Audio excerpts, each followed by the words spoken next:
वालेकुम व्यूवर, आज हम बात करेंगे जी एक बहुत ही अहम मेडिसन के बारे में जिसका नाम है मैक्स फ्लो कैप्सूल। ये जो मेडिसन है ज़्यादातर उन हजरात को दी जाती है जिन्हें प्रोस्टेट ग्लैंड के बढ़ने की शिकायत होती है। जी हाँ व्यूवर, अगर आप या आपके घर के किसी भी फ़र्द को ये मसला है तो ये वीडियो लाजमी आप वॉच करें।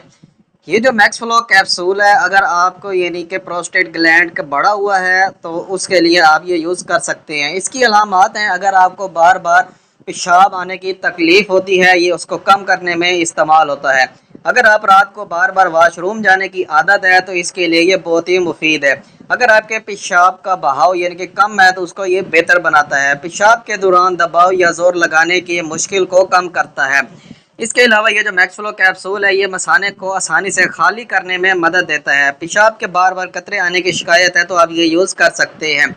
ये जो मैक्स फ्लो कैप्सूल है, अगर आपके पेशाब में जलन है यानी कि जब आप पेशाब करते हैं तो आपको जलन महसूस होती है, तकलीफ़ होती है, तो ये इसके लिए बहुत ही बेहतर है।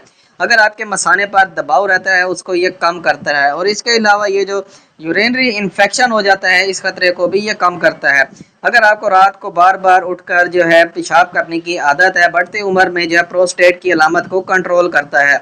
इसके अलावा ये आपके जहनी दबाव सुकून लाता है यानी कि जहनी दबाव जो है कम करता है। इसके एक कैप्सूल की जो कीमत है वो सिर्फ और सिर्फ 60 रुपए एक कैप्सूल की कीमत है, जो कि आपको हर मेडिकल स्टोर से बआसानी मिल जाएगा। अगर हम बात करें इसकी डोज की, इसकी जो डोज है वो एक कैप्सूल रोजाना है। इसके जो साइड इफेक्ट है वो मैं आपको बताऊं, अगर आप ये मेडिसिन यूज करते हैं तो आपको ब्लड प्रेशर कम हो सकता है, आपको चक्कर आ सकते हैं, सर दर्द हो सकता है, कमजोरी हो सकती है, थकन हो सकती है, नींद में कमी आ सकती है, बेचैनी हो सकती है, पेट में दर्द, मतली या फिर पट्टों में खिंचाव या नाक बंद हो या फिर कमर में दर्द या फिर आपके जिस्म पर खारिश भी हो सकती है। ऐसी सूरत में आपने इसका इस्तेमाल नहीं रोकना। अगर आपके माइंड में किसी भी किस्म का क्वेश्चन है तो मुझे कमेंट करके लाजमी बताएं। मिलते हैं अगली वीडियो में, अब तक के लिए हमें इजाज़त दें। अल्लाह हाफिज़।